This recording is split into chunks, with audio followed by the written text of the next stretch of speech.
Yang saya muliakan Sultan Ternate bersama Boki sudah ipar saya Pak Ishak Nasir ini DP istri untuk betul bersama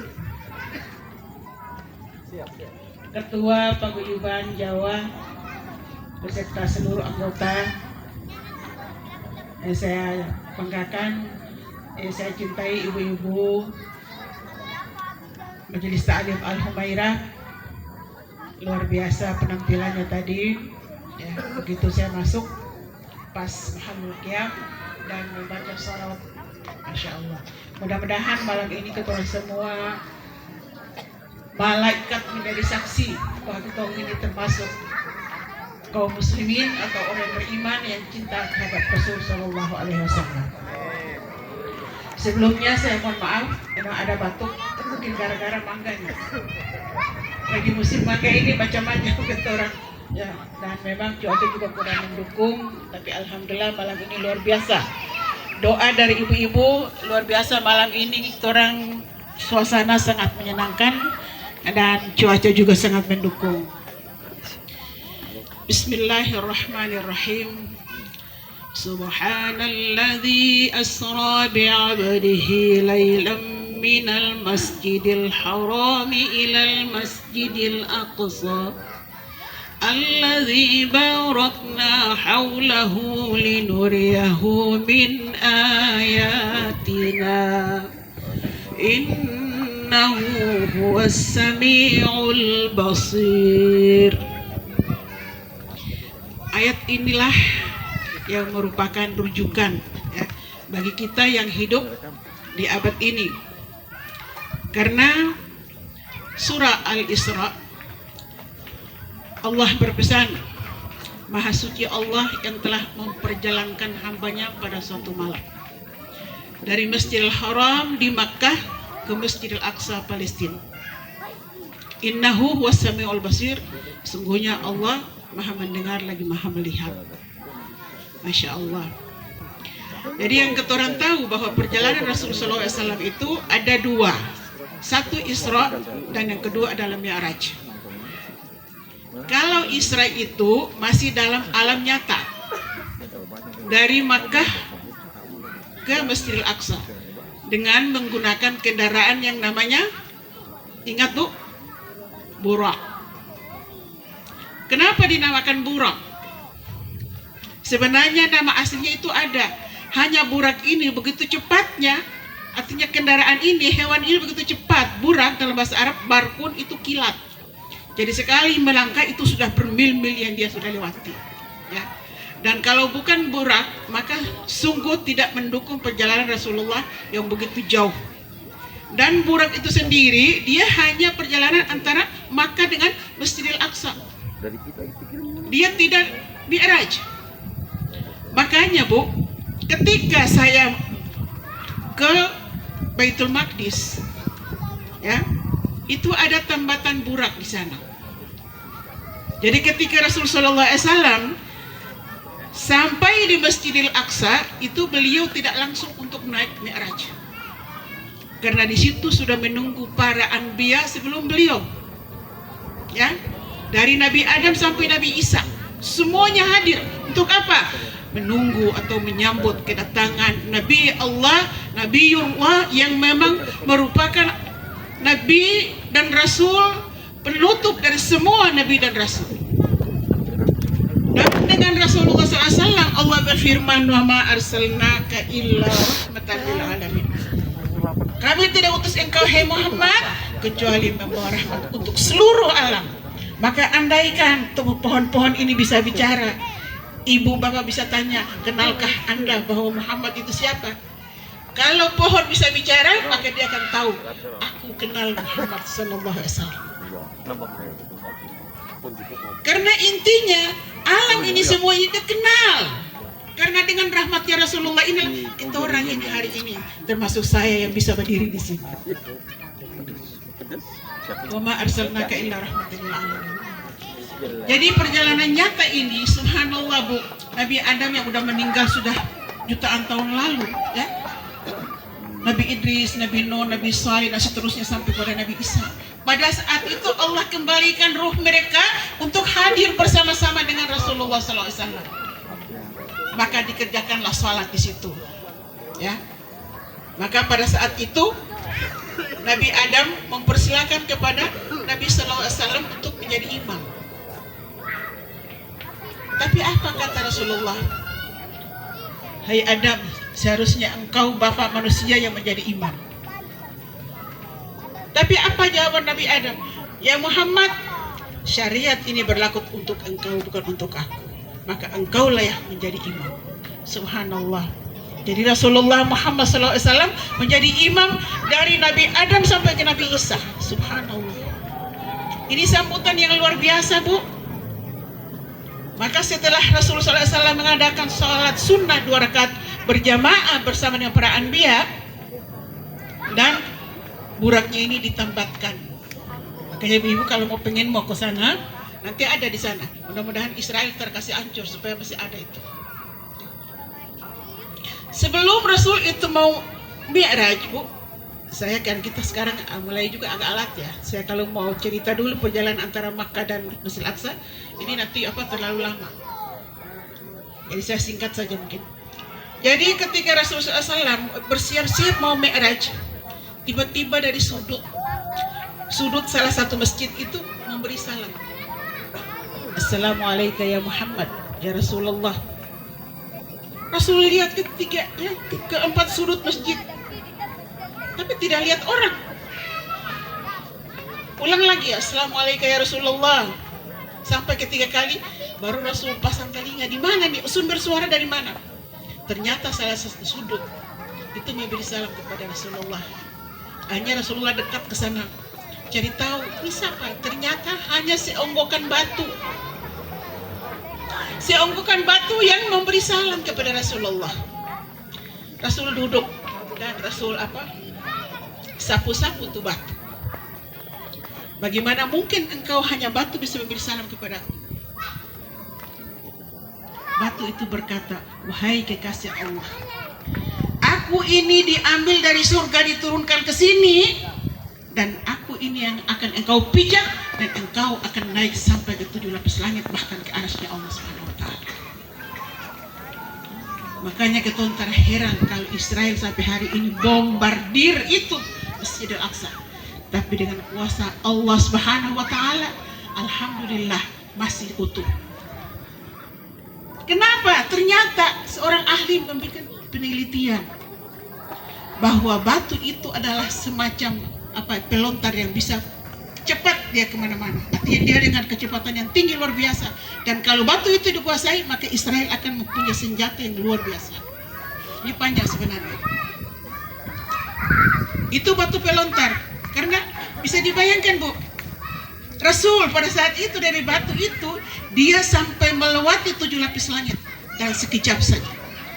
Bisa dibayangkan, andaikan itu dijadikan sebagai senjata orang yang tidak bertanggung jawab, Israel yang harus meneliti dan menjadikan satu senjata, ini dunia ini akan hancur dan Israel akan menguasai kita semua.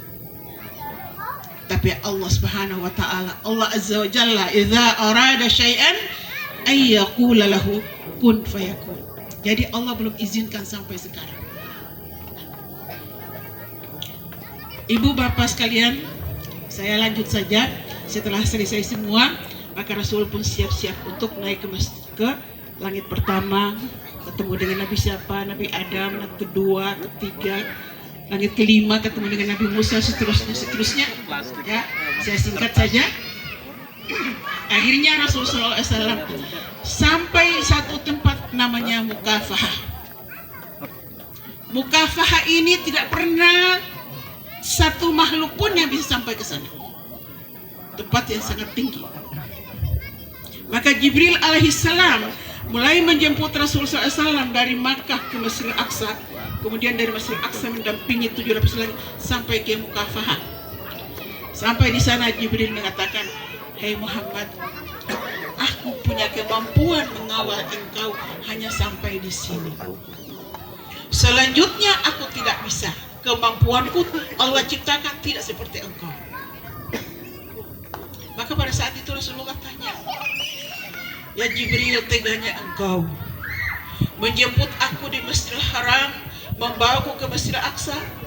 Dari Masjidil Aqsa sampai 7 lapis langit kita berdua, engkau yang mengawal aku. Sampai di tempat yang sangat sepi, tempat yang sangat sunyi, tempat yang sangat tinggi.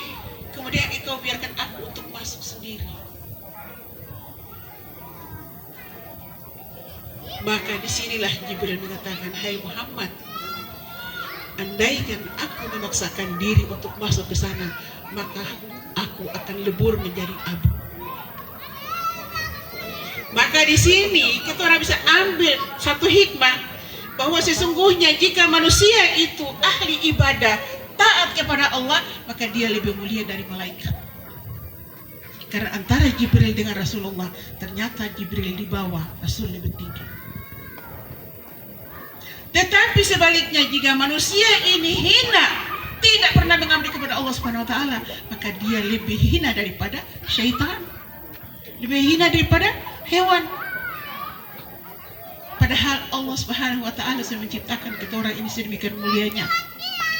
Laqad karramna bani Adam fil barri wal bahri wa razaqnahum minat thayyibat.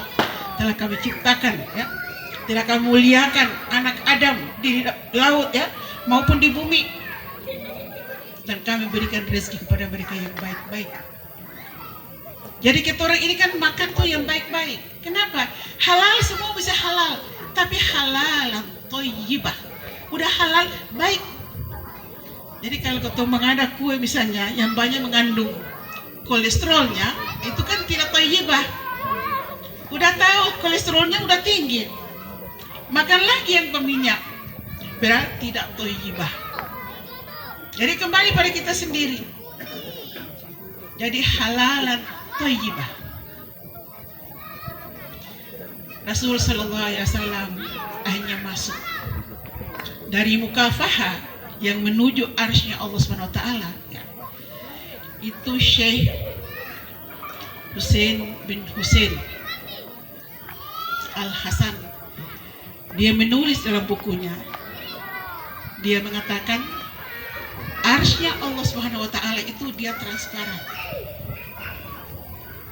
Jadi ketika Rasulullah SAW melangkah masuk ke dalam, Jibril ini menyaksikan dari luar. Masya Allah. Padahal kekuatan Jibril ini luar biasa, Bu, Bapak. Bisa bayangkan kalau kita orang punya Amerika bisa menciptakan pesawat sampai ke Mars, ya? Itu kan 3 bulan perjalanan baru bisa sampai ke Mars. Itu Mars kan kelihatan, kita lihat sendiri kan, dekat. Tapi arsy-Nya Allah Subhanahu wa taala kita orang tidak pernah tahu di mana. Tapi Rasulullah bisa tembus dalam sekejap. Ya, jadi masuk Rasul sallallahu alaihi wasallam ke arsy-Nya Allah Subhanahu wa taala. Ini kalau cerita agak air mata akan keluar. Saya pilih supaya kita semua tidak usah terlalu hanyut, ya. Masuklah Rasul sallallahu alaihi wasallam menghadap Allah Subhanahu wa taala. Bagaimana caranya? Pada saat itu Rasulullah SAW mengatakan, tiba-tiba aku sampai di arsy Allah SWT, maka pohon-pohon di Sidratil Muntaha itu dia berubah buahnya yang tadinya kecil berubah menjadi seperti tempayan-tempayan yang penuh dengan air. Masya Allah. Kemudian aku diliputi awan putih, Rasulullah SAW mengatakan.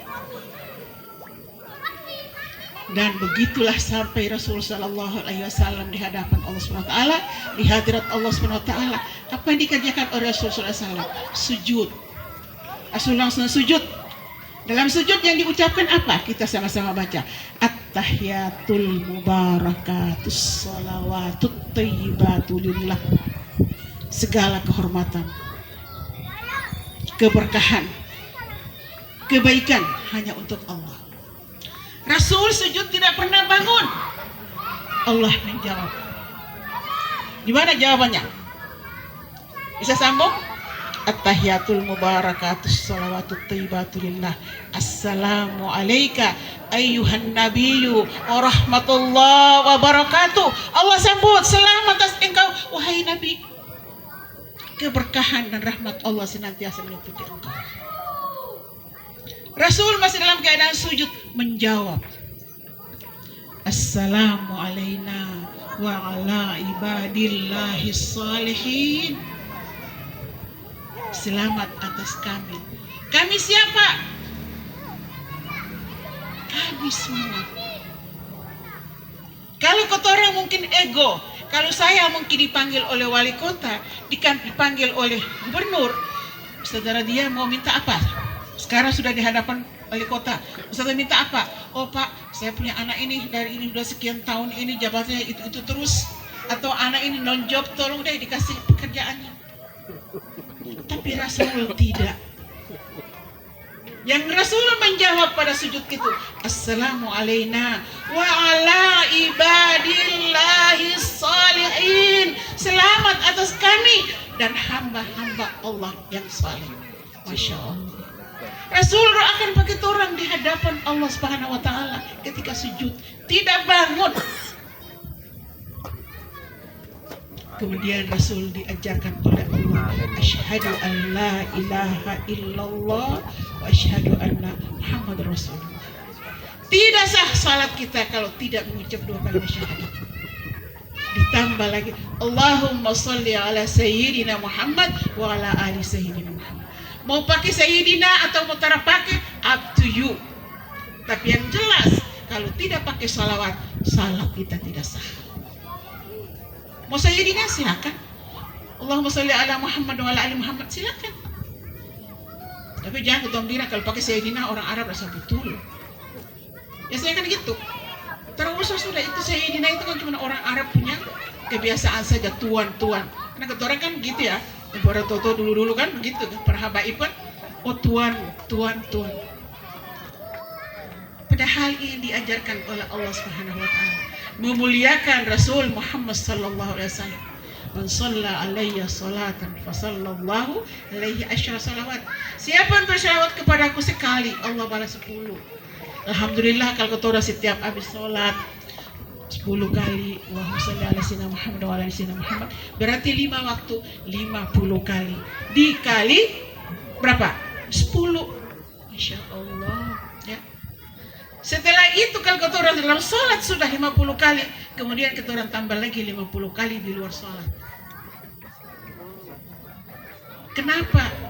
Orang yang banyak membaca sholawat di dunia, maka dia akan haramallahu jasadahu minan nar. Allah haramkan tubuhnya, jasadnya dari api neraka. Jadi tadi ibu-ibu baca DB tadi kan pasti, ya pasti ada ibu baca tadi. Innallaha wa malaikatahu yusalluna 'alan nabi. Sama-sama.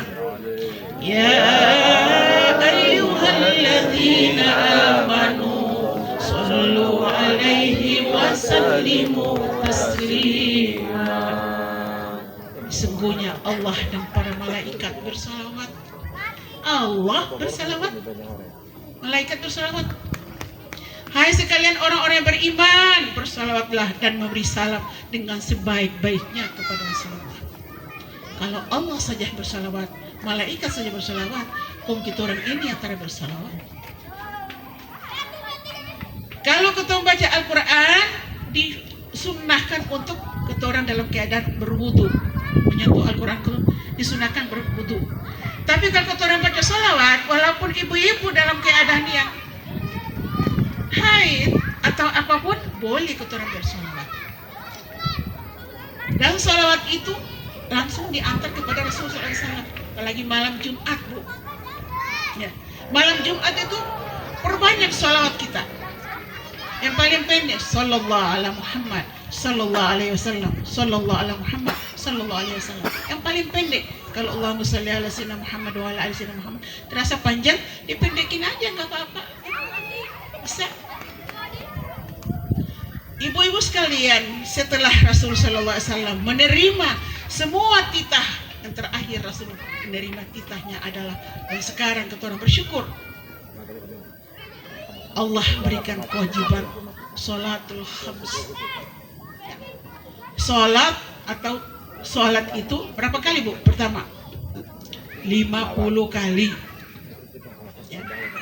50 kali siang dan malam keton kerjakan salat itu 50 kali, Bu.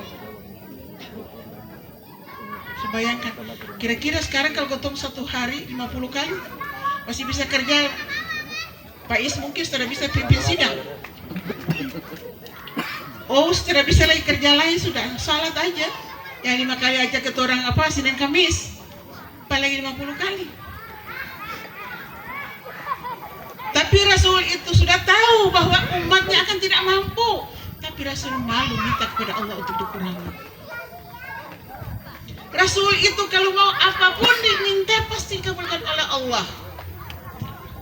Ketika Rasul SAW ya, nanti ada setelah ini ada ceritanya ya. Itu waktu Rasul pulang mau Isra, mau Mi'raj, itu Rasul ke Taif dulu untuk menghibur diri karena Rasul itu begitu dicaci maki bahkan sampai fisik beliau bisa disakiti. Ayo satu kali Rasul ke Taif. Ibu ada yang sudah pernah ke Taif belum? Ada umroh ya. Taif itu 3000 meter di atas permukaan air. Tinggi. Saya pikir begini lama Taif itu jalannya rata gitu. Udah jalan aja deh pakai mobil. Ternyata, Bu, dari terminal kita naik ke atas itu 3000 meter loh, Bu. Makanya kita pakai gondola. Ya. Boleh jalan darat, tapi saya biasa berapa kali saya ke sana bawa jemaah itu pakai gondola. Jadi foto itu kalau dari atas itu sama dengan garis ya, korek api kecilnya saking tingginya. Subhanallah, baru antara jurang antara terminal sampai mau ke Taif itu jurangnya dalam luar biasa. Makanya saya itu mikir, ini Rasulullah pakai apa kalau jalan kaki waktu itu? Kalau logika ini kan terlalu di akal nih. Ini curam banget sampai di bawah itu tuh terdapat lihat apa isinya di bawah. Masya Allah. Oke, ini adalah pertolongan Allah dengan cara malaikat Jibril juga yang mendampingi beliau. Masya Allah.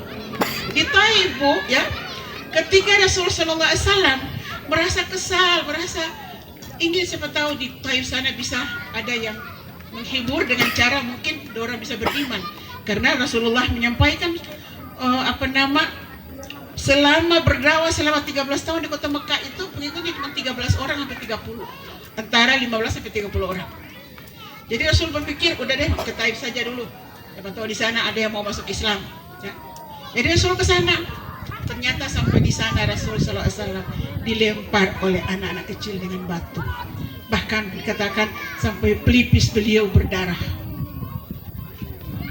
Kalau ibu-ibu nanti umroh terus ke Taif, Bu, ya, itu bisa lewat itu di mana tempatnya Rasulullah dilempar ada.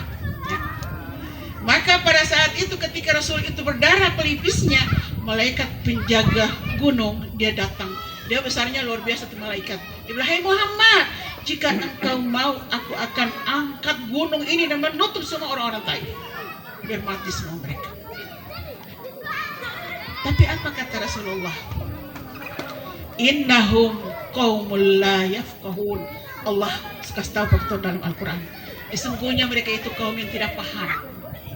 Biarkanlah mereka, wahai Jibril, mudah-mudahan dari keturunan mereka ini akan menjadi penghafal Al-Quran. Dan kenyataan Imam Masjidil Haram dan Masjid Nabawi kebanyakan 90% adalah orang Taif. Masya Allah, Rasulullah. Makanya ketemu orang tua dulu ya, mungkin ya, ketemu orang tua dulu tuh bilang kalau orang lempar kotoran dengan batu, kita balas dengan kapas. Ternyata orang itu semua meniru atau mendapat pelajaran dari akhlakul karimah Rasulullah SAW. Masya Allah ya. Jadi setelah Rasul menerima sholat 5 waktu, balik Rasul pakai tawar-tawar, Bu. Langsung balik, turun, mulus dari langit ke-7, langit ke-6 sampai ke langit ke-5. Nabi Musa ini faduli. Nabi Musa bilang, "Hai Muhammad, oleh-oleh apa yang kau dapat dari Allah?" Rasulullah SAW mengatakan, "Aku diwajibkan oleh Allah Subhanahu Wa Taala sholat 50 kali sehari semalam." Nabi Musa bilang, "Masya Allah," balik lagi kepada Allah. supaya dikurangi. Balik, dikurangi 5. Sampai di langit kelima ditanya, udah kurang? Sudah, tinggal 45. Nabi Musa bilang, balik lagi. Hanya pula balik, terakhir tinggal 5. Sampai kepada Nabi Musa ditanya, sudah dikurangi belum? Sudah, tinggal berapa sekarang? Tinggal 5. Balik lagi, hai Muhammad, umatmu tidak mampu kerja kali waktu sehari. Apa kata Rasulullah? Aku sudah malu kepada Allah. Mudah-mudahan dorang bisa kerjakan yang 5 kali sehari semalam. Masya Allah. Ini saya lihat, saya kalau kebetulan sholatnya di Masjid Al-Munawwar, pastinya yang menjadi ikon kota Ternate kan. Tapi Masya Allah, 2 saf itu ujung-ujung terpenuh. Padahal itu udah dikurangi dari 50 menjadi 5. Ini penonton di Ternate ini kurang dibudayakan sholatnya, Bu. Terus terang saja kata orang, ya. Kata orang di Jawa, saya lama di Jakarta. Di Jakarta itu kalau kata orang masuk sholat di Tanah Abang ataupun di mana kata orang sholat, itu musola itu berjamaah berulang-ulang karena saking penuhnya. Tapi kata orang masjid Al-Munawwar ini di tengah-tengah pasar, aktivitas orang paling banyak, tapi sholatnya kesian banget, sedikit. Nah ini barangkali tugas kita inilah bagaimana supaya membudayakan sholat untuk anak-anak kita. Ibu kalau hamil, Bu, rajin sholatnya, Bu. Insya Allah anak dilahirkan akan pintar dan rajin sholat.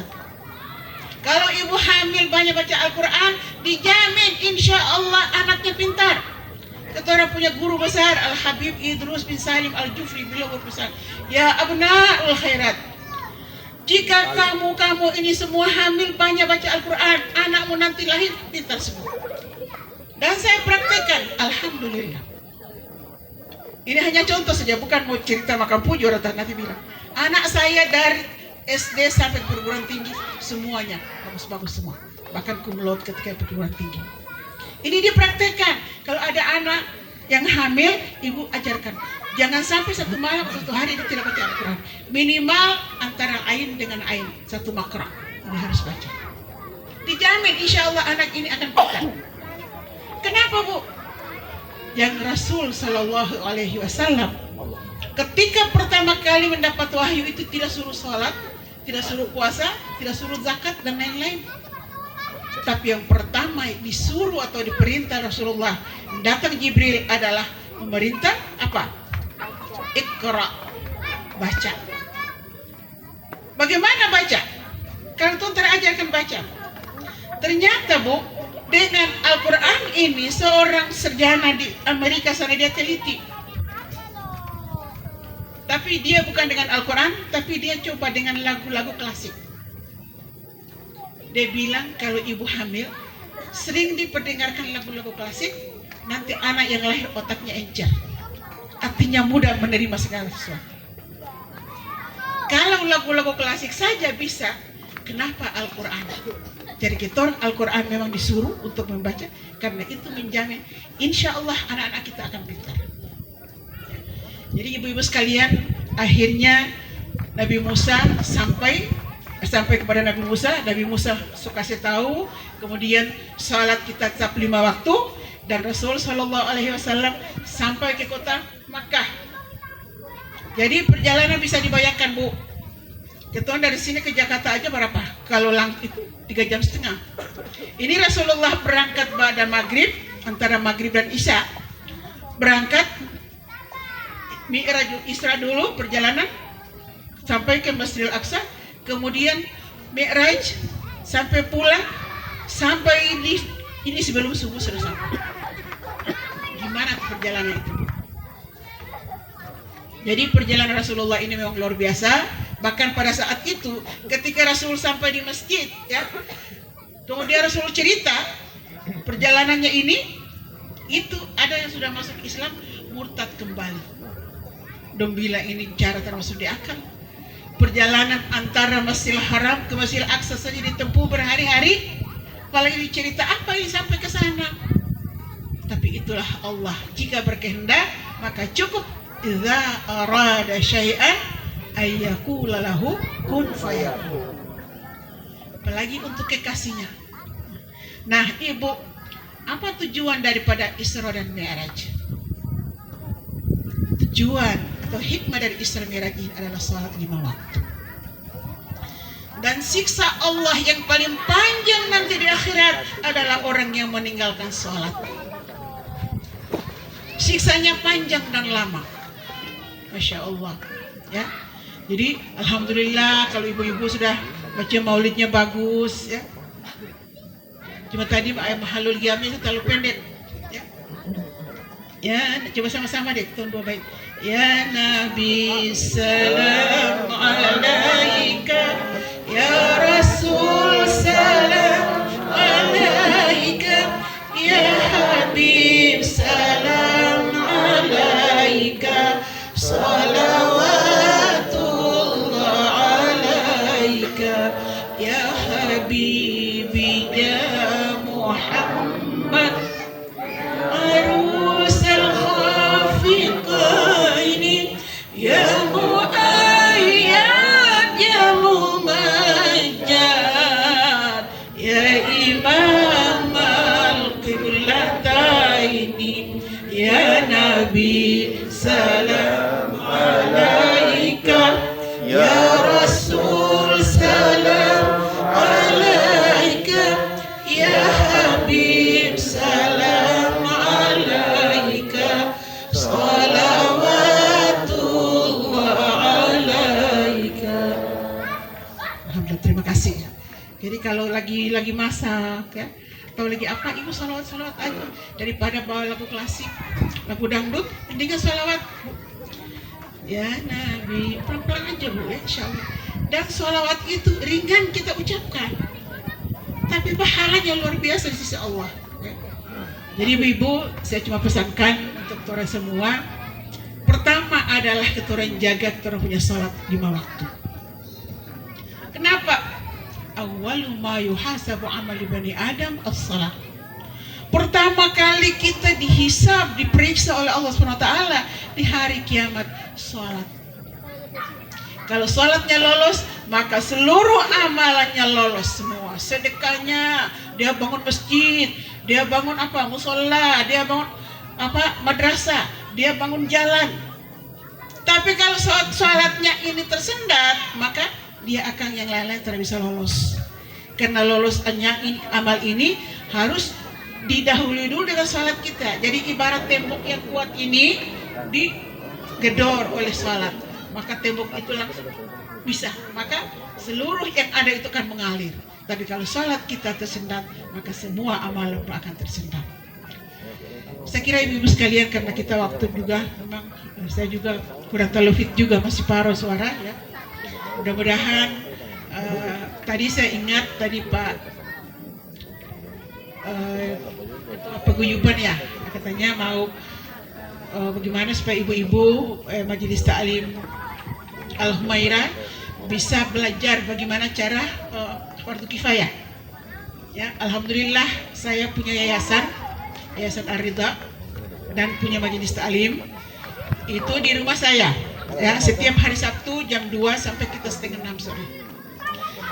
Itu selain kita belajar fikih, belajar juga Al-Quran, diterjemahkan, kemudian ditafsirkan, dikaji, ya. Kemudian kita juga mengajarkan bagaimana cara penyelenggaraan fardu kifayah. Kalau ibu-ibu pengen ikut, silakan ikut, karena kita jadwalkan. Jadi belajar tiap hari, tiap Sabtu itu. Kemudian untuk fardu kifayah itu dalam sebulan 2 bulan sekali itu biasanya. Dan alhamdulillah semua sekarang sudah bisa untuk turun lapangan dan bisa mandikan jenazah. Termasuk murid saya Ustazah Zahra. Coba diri sedikit. Ya, kenal Bu ya? Ustazah Zahra murid saya, ya. Alhamdulillah orang meninggal di mana pun sekarang beliau ini yang bagaimana. Jadi kita sudah dibentuk utara, tengah, selatan. Ya. Kalau kebetulan orang meninggal saya ada, maka saya juga turut untuk bisa mengkoordinir. Tapi kalau saya tidak ada, maka cukup untuk jadi utara siapa, tengah siapa, selatan siapa. Alhamdulillah. Jadi kalau dari bapak-bapak yang pengen punya program seperti ini sangat penting.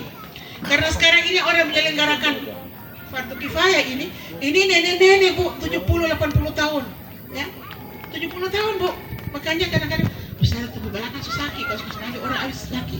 Saya bilang tambah umur sama, saya juga 70, ibu 70. Tapi dong bilang pikir bagaimana? Kata orang tidak bisa. Kenapa? Yang meninggal di Mangga 2, yang kasih mandi ini di Sabia. Akhirnya mesti cepat dimakamkan karena kasih mandi orang saja ini susah cari. Terpaksa jenazah ini harus menunggu. Ini fardu kifayah. Siapa yang mengerjakan fardu kifayah ya? Fardu kifayah dalam hukumnya itu dikatakan fardu kifayah itu satu orang kerjakan maka ketemu semua dosanya gugur. Fardu kifayah. Jadi ini kita orang harus tahu ya. Apalagi ibu-ibu di paguyuban ya. Insya Allah ini masih muda-muda cantik nih ya. Harus belajar supaya semua bisa, tidak perlu lagi panggil-panggil orang ya. Harus bisa pahami dan ini kewajiban kita semua Bu ya. Insya Allah saya bersedia, ibu mau datang ke rumah ya, ke tempat saya atau bisa koordinir dulu kapan waktu saya, karena mohon maaf saja saya kadang pagi keluar jam 12-nya sampai selesai jam 2, kadang selesai maghrib sampai jam-jam 10, jam 11 ya. Apalagi di sekarang ini padat nih ya. Alhamdulillah malam ini di sini saya bisa hadir. Bapak Ibu sekalian, di sini kita punya sultan. Saya juga dulu sering ya, masih almarhum Mudafar Sah dulu itu, karena saya ketua BKMT di Maluku Utara itu 3 periode 15 tahun. Alhamdulillah kita sering adakan maulid juga di sana dulu. Bagian depan, belakang itu sering, subhanallah. Allah yarham, mudah-mudahan kita sama-sama semua kirimkan Fatihah untuk almarhum ya. Al-Fatihah ala hadhihi niyah likulli niyatin shalihah wa hadat Rasul sallallahu alaihi wa alihi wasallam. Al-Fatihah. A'udzu billahi minasyaitonir rajim. Bismillahirrahmanirrahim. Alhamdulillahirabbil alamin. Arrahmanir rahim. Maliki yaumiddin. Iyyaka na'budu wa iyyaka nasta'in. Ihdinas siratal mustaqim.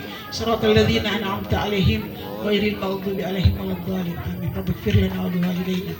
Baik ibu-ibu, bapak, saya mohon maaf ya. Suara juga agak-agak parau, serak-serak karena memang kurang fit. Tapi alhamdulillah saya bisa hadir di sini karena ini adalah kewajiban. Dakwah itu kewajiban kita semua. Ud'u fi sabili rabbika bil hikmati wal mau'izatil hasanah. Allah berfirman, ajaklah ke jalan Allah. Ud'u fi sabili rabbika bil hikmah, dengan kata-kata bijak, wal mau'izatil hasanah, dan dengan nasihat-nasihat yang baik. Ini itu kadang-kadang Ustaz ya keras, mau nih model ini, mau gimana, masuk surga. Jadi harus dengan kata-kata yang bijak. Lalu kata orang tukang dakwah ya, para dai-daiyah, kalau bicaranya terlalu keras nanti orang jauh dari kita orang ya. Atau ada misalnya orang mu'alaf misalnya baru masuk Islam, baru ucap 2 kali syahadat, dipaksa harus puasa. Jangan dulu, suruh dia latihan ya. Jadi kayak anak misalnya jam sekian buka dulu, habis itu dilanjut lagi ya. Lama kelamaan insya Allah bisa.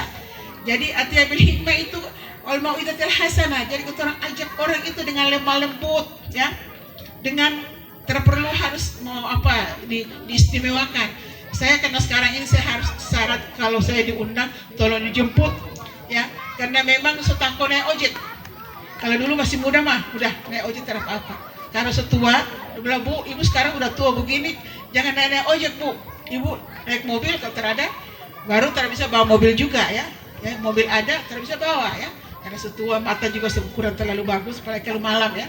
Tapi alhamdulillah sekarang ada Grab. Ya, kita orang cuma tinggal telepon, bisa kita dijemput ya.